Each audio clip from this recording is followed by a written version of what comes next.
Hello, and we're back, week 2. I am Brandi, I am Jen. and this is the Unruly Duo, and we're back for week 2. How you feeling? I feel good. Yeah, Yeah. It's Monday and off to a great start. yeah, Yeah. same. It's my Mhm. first day back to work in quite a bit. I remember how to do my job, so that's always It's always a it's a good thing. plus. And I don't think everybody else is back because my email has been suspiciously quiet. So Oh, yeah. or everybody's trying to dig out of their emails. They don't have time to talk to me, You're right. which is fine. Um, Yeah, and so what was our topic last week? Do you remember? We were just talking about how we've kind of influenced each other Yeah. to grow. Oh, yeah. Yeah, Hmm. that was great. Yeah. And so Jen had brought up something in a conversation we were having. And she used the word ecosystem. I was like, oh my God, that's such a great word. And it was really an adept word to describe what she was talking about. And I wanted to talk about this week. Um, what happens when you're in an ecosystem that's maybe not for you, or you're not for it, or both. um and so I was kind of wondering if you could kind of start with your experiences in the jiu-jitsu Hmm. ecosystem. Right. Yeah. Um, the jiu-jitsu ecosystem is um, it was designed by men.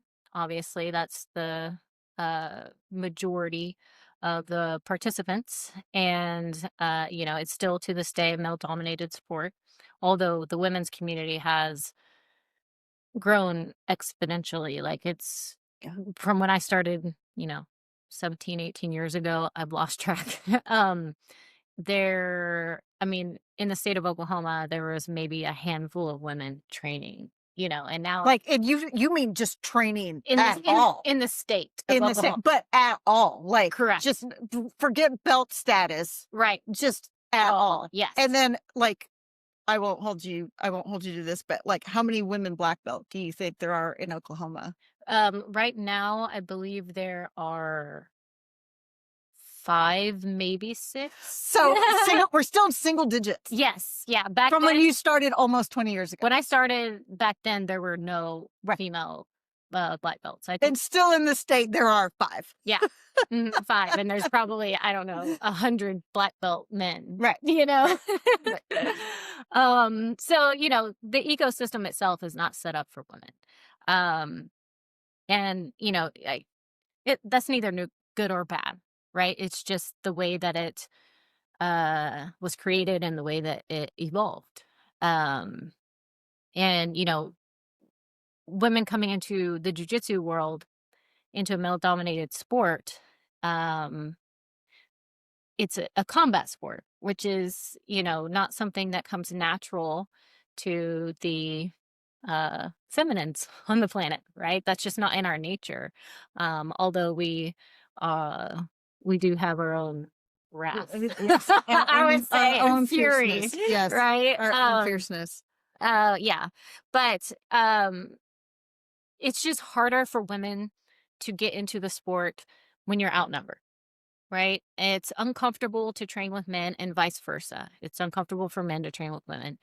Um, and so, walking into a jujitsu gym alone as a woman, uh, is it can be pretty terrifying. It's Mhm. intimidating. Um, Now for me, when I went into the jujitsu world, I went in completely blindly. Like Mhm. I wasn't looking for it. I wasn't searching for jujitsu. And so when I, got into it, like I didn't know what to expect. I knew nothing about martial arts. So, but I was just one of those people that kind of, um, took to it, right? There's 2 types of people. There's those people that kinda just jump right into the, like, whatever, and they just go and they do, and then you have some people that are a little bit more hesitant, Yeah. and it takes them a little bit longer to kinda, get their feet wet and, Yep. like, jump into Yep. the deep end of the pool, but then there are some people that just dive right in. Yep. I happen to be one of those I'm people. a diver. I Yeah. tend to be a diver You too. And are. whatever I'm interested in, Yeah, yeah. just full in. Yeah, yeah. Brandy has actually trained jujitsu with me a little bit, as of recently, and Yep. she dove right into the Right. deep end. Pole, same with pole. I'm like, all right, I'm already doing tricks. Right. Like, I Yeah, don't care. exactly. Yeah. Um, and so, you know, back then, for me personally, I was in the midst of my drug addiction, alcohol addiction. I had gone through an extreme amount of trauma. Um, and so I had complex PTSD, and I was, going into this room full of men and getting my ass kicked for a long time. Like, I would get smashed. There were times where I would go into the bathroom and cry because I was the only woman there. And you know, one match, I was just somebody was it was actually a kid. He was like 17 years old, but he like towered over me, Right. right? Right. And Right. so I'm on the bottom of the fight on my back, and this kid is just like his chest is on my face, and he's just holding me down, right? And I can't breathe. And this is like the first few weeks of my Wow. training. Right. There's no like, let's introduce her gradually. You Right. just throw you over the side of the boat. Yeah, that's what happens in most jujitsu settings, and that's why it's really hard for women to jump into those ecosystems, and because you're going to get eaten.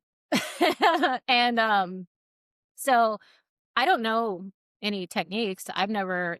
It's called the mount when you're on the bottom, and like I didn't know any mount escapes. I hadn't learned it yet, and so I'm just like fighting, struggling for my life. I can't breathe, and back then I didn't know that I could just tap if I wanted out. Like I didn't know. I thought you had to be a submission, like an arm lock or a choke or something. You tap, they let you go, but not if you're like uncomfortable or Gotcha. can't breathe or Right. something, right? Right. And so after the match, I held it together because I'm in a room full of men.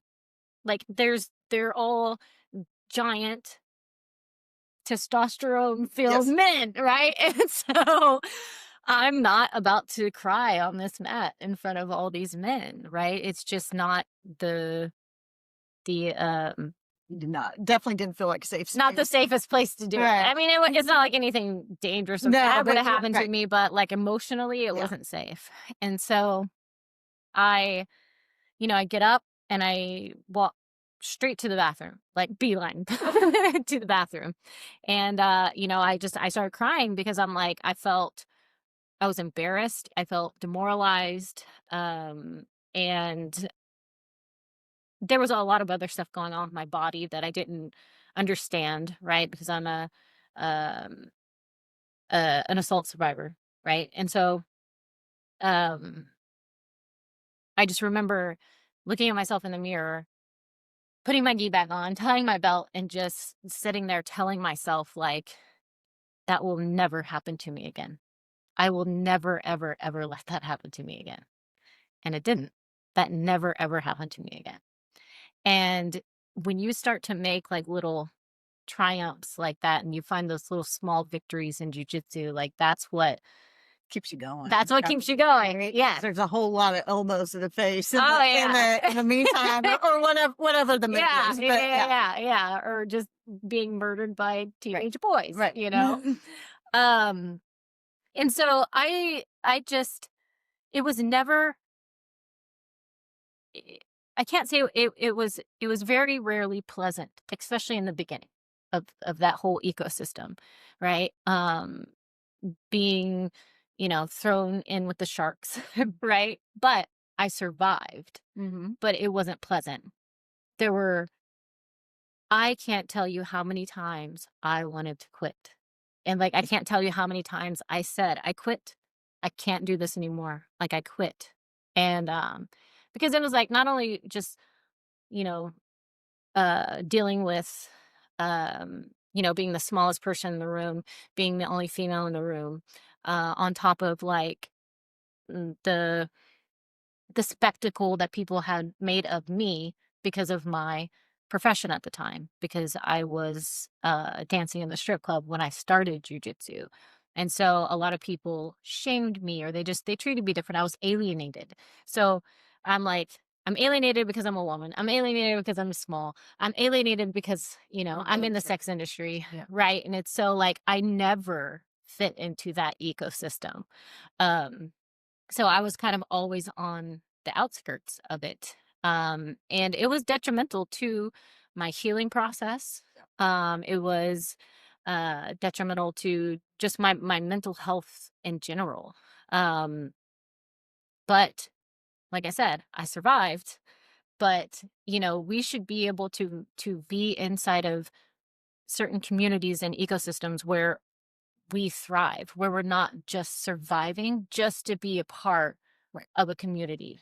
And I think the point is too is like, okay, so someone might say, okay, well, maybe that's how it was when you first started. You are now a second degree black belt, Mhm, almost 20 years of experience. mhm.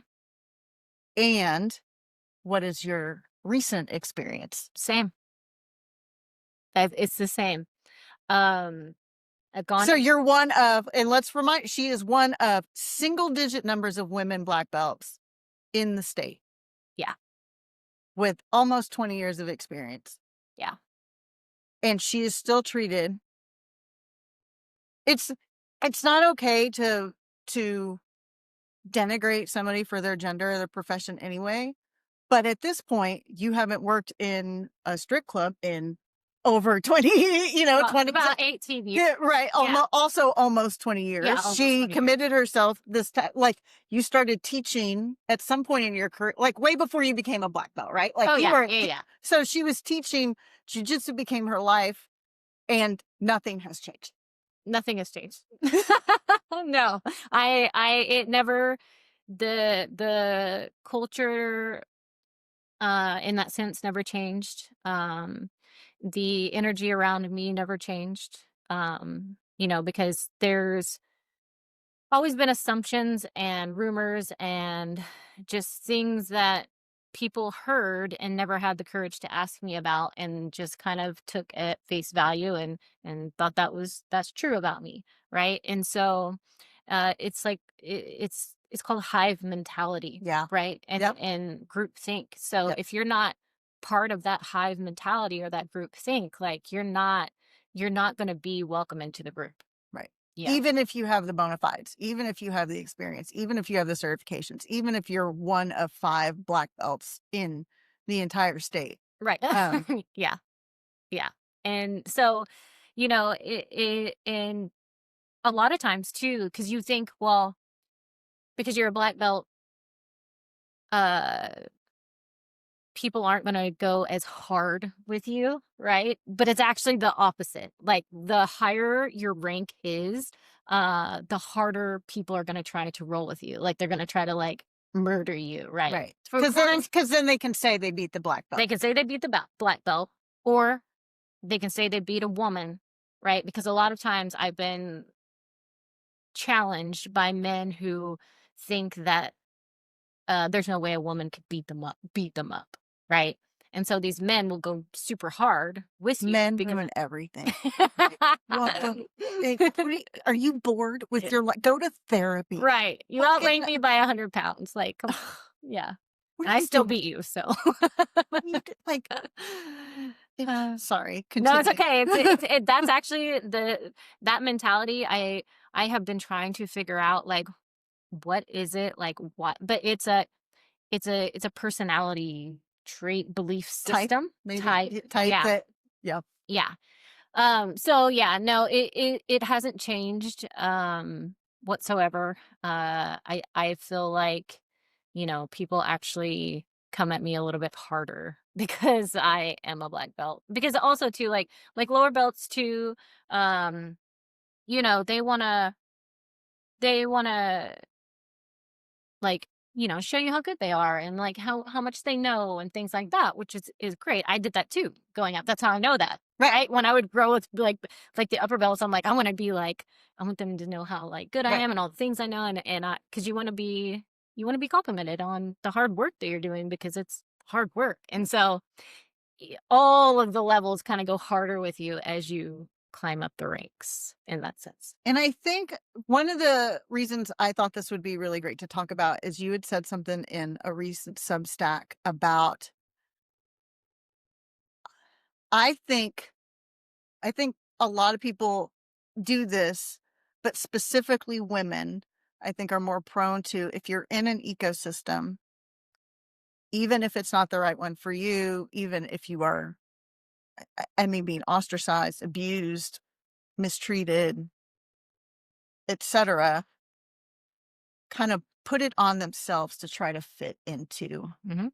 that ecosystem. And would you say it's fair that that's what you tried to do for a long time? Oh, yeah, 1,000%. I behaved in a way that I thought was more acceptable for the people around me, right? It's not that I was being fake. I wasn't being fake. I was hiding parts of myself. I was dimming my light. I was, because I am like this, like, most of the time, super energetic person that just like, I I used to get in trouble every day, me and the girls group for laughing and, because we'd be over in the corner, like, just having a great time laughing, doing whatever, and then, like, they'd call time and, like, we didn't hear them, and everybody's looking at like, waiting on us, like, "They're over here," like, Yeah. and so it's almost like even then, it's like, you know, we're over here laughing, having a good time, and then you turn around and you have, like,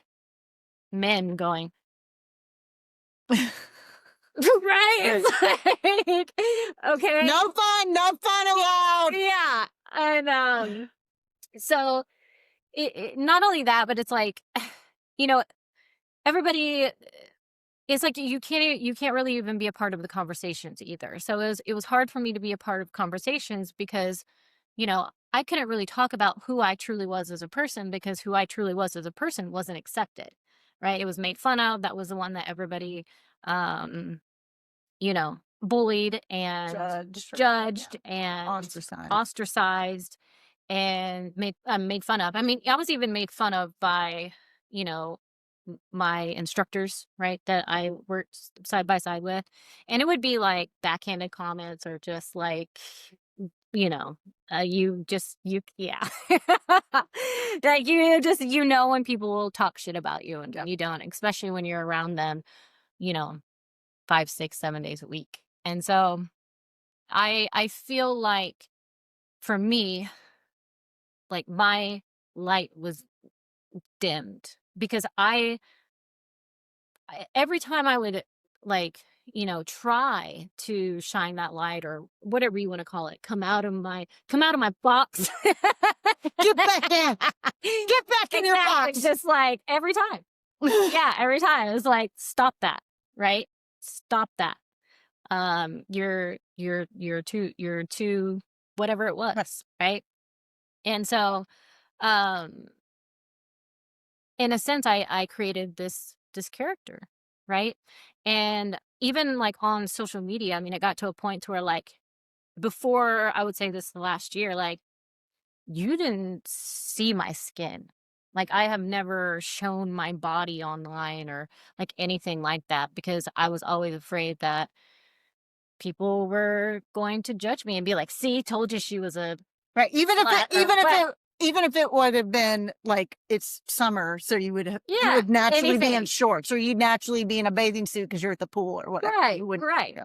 And some women are just like naturally like sensual, and I've always been told that, like even as a kid when I would take cheerleading pictures, like they would be like, you know, why are you being so sexy?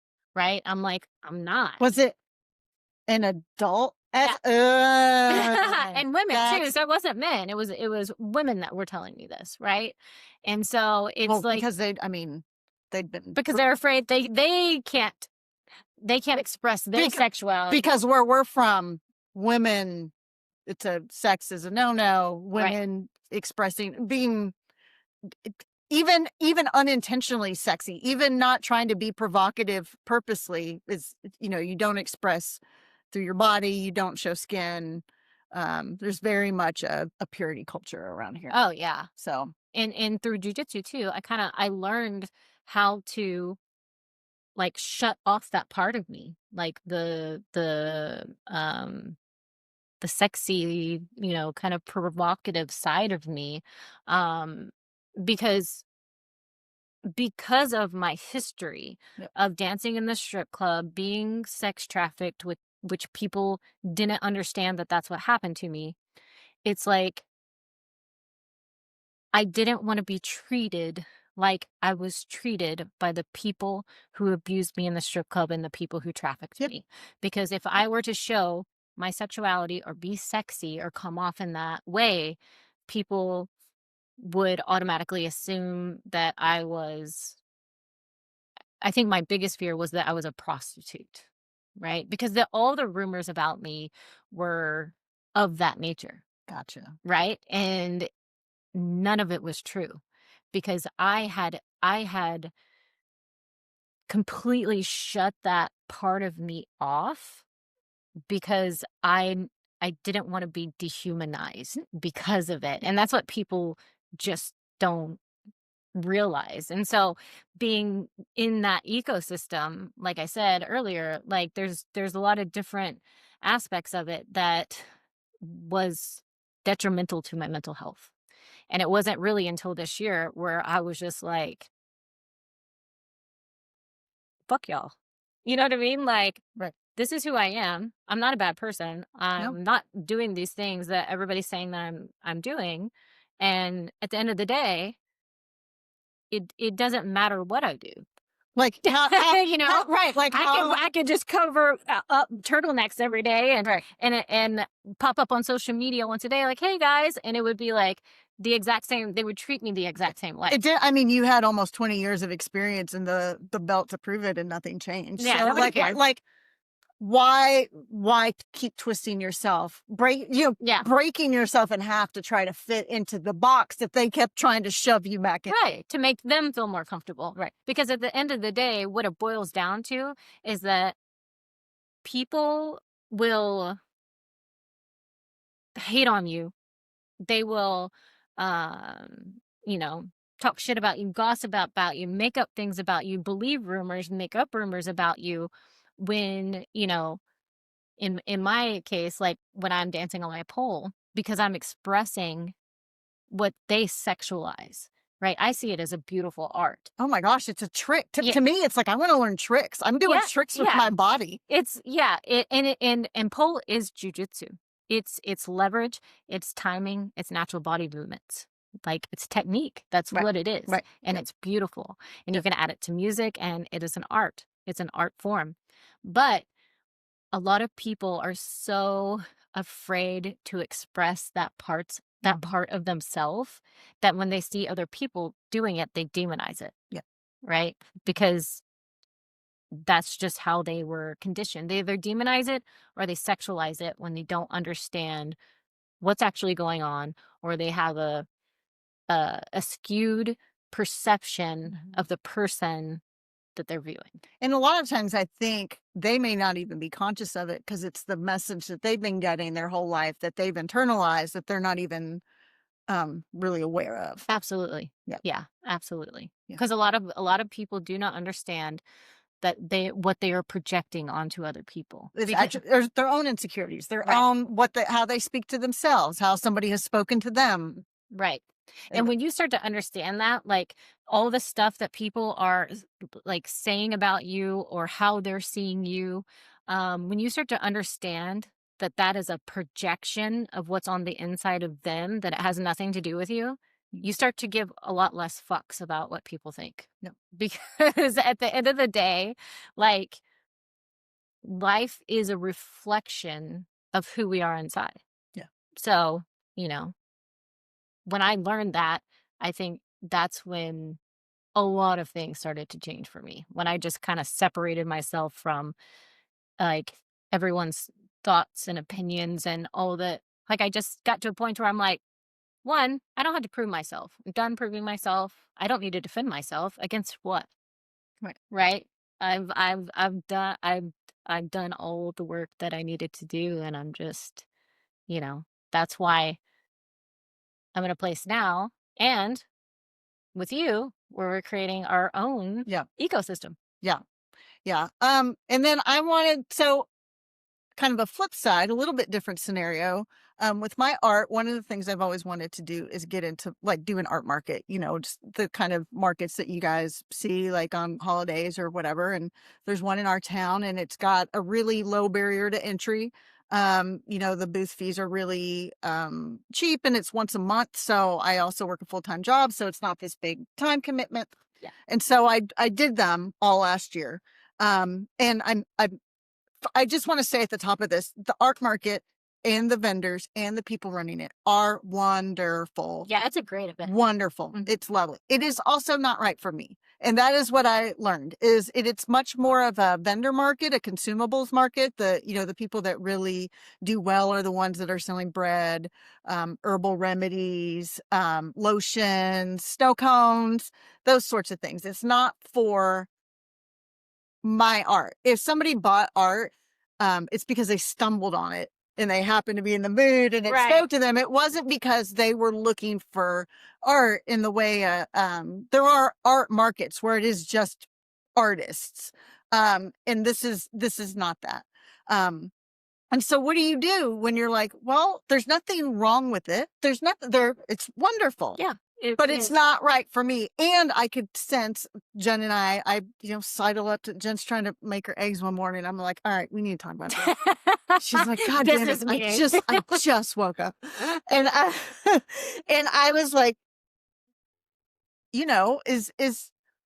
what do you do when I realized that not only was my art not really the place for it, my art was also changing and becoming even less what these people would be looking for. Like, if like pretty little landscapes weren't selling, like the stuff that I'm making now really would not be selling. And the stuff that you really want to make from your heart from my heart, because that's where my soul is going right now. Yeah. And what do you do when it's like there's nothing wrong with it? And I also think there can be places where people are trying so hard to fit in the box because it meant that form of movement got you at us in dark spots. Mm-hmm. And then there's people, I kind of liken it to like if you are in a relationship with a guy who's a perfectly nice guy, but he doesn't really do anything for you. And I think a lot of women have that internal discussion with themselves of like, but he's a nice guy. He's a nice, like there's nothing wrong with them. Right. And then, I know at other times in my life probably would have tried to keep trying to fit into the box. Right. Yeah. And we are both in a spot where we're just kind of like, we're not doing it anymore. Because it's exhausting. It's not healthy for us. It doesn't help anybody on the other side either. No. And so this is really what this retreat has become about, where it is a reflection of where we are in our lives. It is about creating our own ecosystem. Yeah. And it's about giving you guys the space to get really clear on who you are and how you want to, it's like you can be part of our ecosystem or you can get really clear on maybe another ecosystem that you're part of and what you really need to express yourself. Mm-hmm. Yeah, because I think because like I said, when I first started jiu-jitsu, it was like I was so disconnected from myself and my body. And there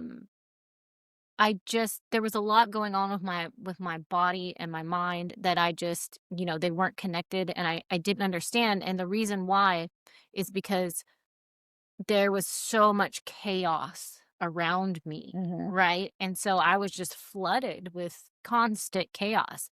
And in this day and age, it doesn't matter who you are or where you're at, unless you're living off grid.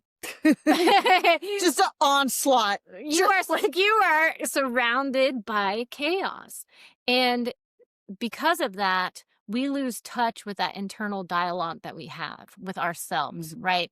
And then we kind of start to, form the opinions of others. Oh, absolutely. Right? Unconsciously. We don't even realize because our voice is so quiet generally. Right. Yeah. Yeah. That all this onslaught, all this external voices, we just assume that that's our voice, that is the right voice, that is how we should be. Right. Yeah. And also it's just more convenient. Okay. Yeah, that's right. Yeah, you know what I mean? Because we don't have time to sit with ourselves and think like, like, or write down like, and like go through Mhm. and think about Yeah. everything because there's just so much going on. And it also plays back into the hive mentality, Yeah. right? Oh, You're part of this absolutely. group. They believe that. Yep. They think that. But if It's we a great don't, point. I hadn't thought about that. yeah, if we don't stop and sit with ourselves and understand why we do things, right? Or why things keep happening in our lives because nothing can change until we do that. Right. And so when you sit in silence and you sit quietly and you start to sit with yourself and you kind of get rid of everything on the outside, what happens is you become very clear Mhm. on things, right? That's why you get rid of all the noise, And like a lot all of of the a chaos. lot of times it comes up quicker than you think. Oh my God. Yeah. Too. Like, it's like our brains are just waiting for us to shut the fuck up for For real. 20 minutes. Like, Yeah. can you just not can you put the phone down Hmm. for 20 minutes and pay attention to Yeah. yourself? I mean, shit, it could be 5 minutes. Right. Like sometimes, I mean, mine will, sometimes I've had things just come to me instantly, right? I'm like, or, I might be feeling like, um, frustrated or just like, because I have ADHD. So sometimes I have, um, decision paralysis. And I'm like, there's so many things that I want to do. I want to do everything all at once and I can't. And so I'm just sitting there and I'm like, but I'm like on my phone or I'm like Yep. scrolling or something. And then if I put it down and I just sit there for a second,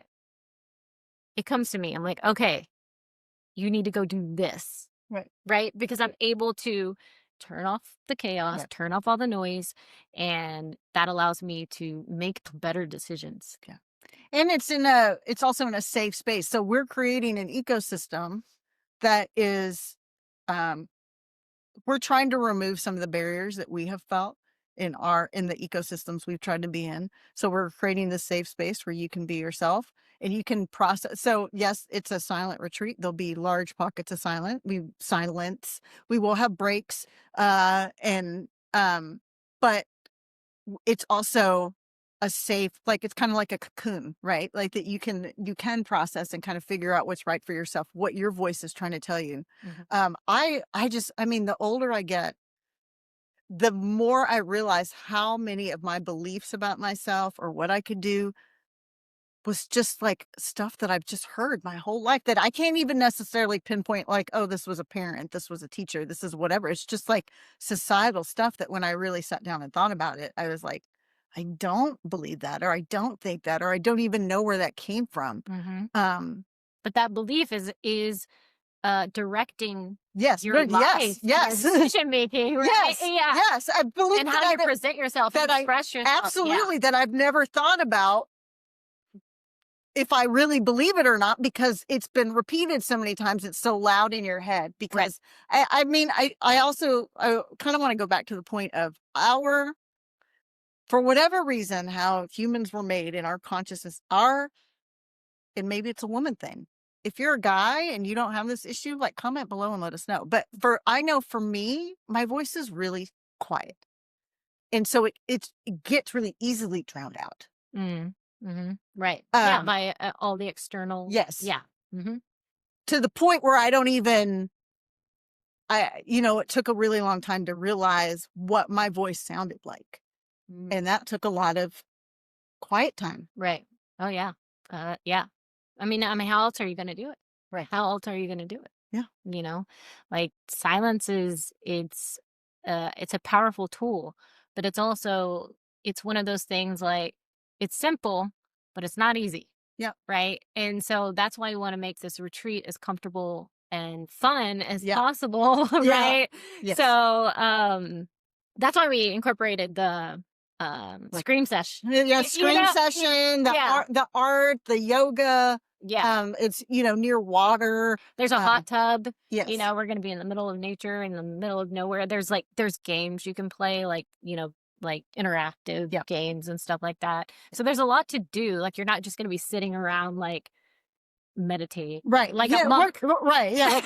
This is definitely not, this, again, we're creating our own ecosystem. We don't want to sit in a blank room and just No. stare at a blank wall, Yeah, right? you can Like do that at home. well, right. Yeah. If that's your vibe, it's Right. not our vibe. Mm-mm. And so, yeah, we hope as you guys are looking forward to 2026, the year of the horse, which supposedly is a year of forward movement and growth, and kind of whereas 2025 was a year of year of the snake. Well, touche.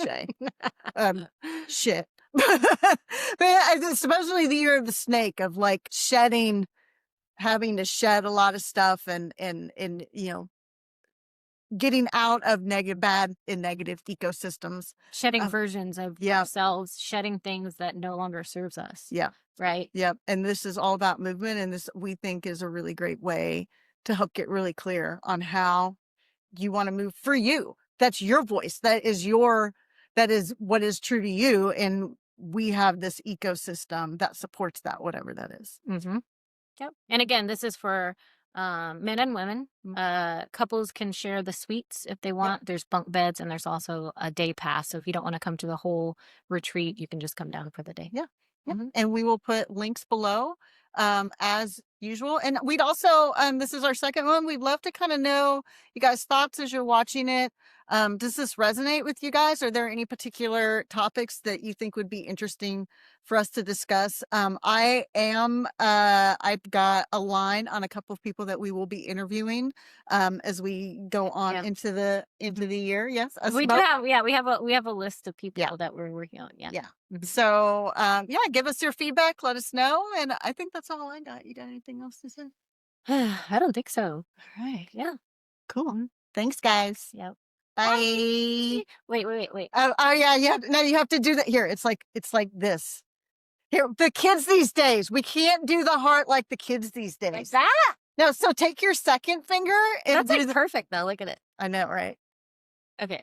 Take your second finger. Your pointer fingers are the down, are the point of the. I know it's so hard. I don't know why you guys make this so difficult. That? Yes, and then that's the curl. So that's the curl, and then these are the point. I know it's. How do they do that? I don't look. See this? This is so easy if you just do it this way. Why do you make things harder, younger generations? Right? I'm like, I don't remember that. By the way, I'm totally leaving this.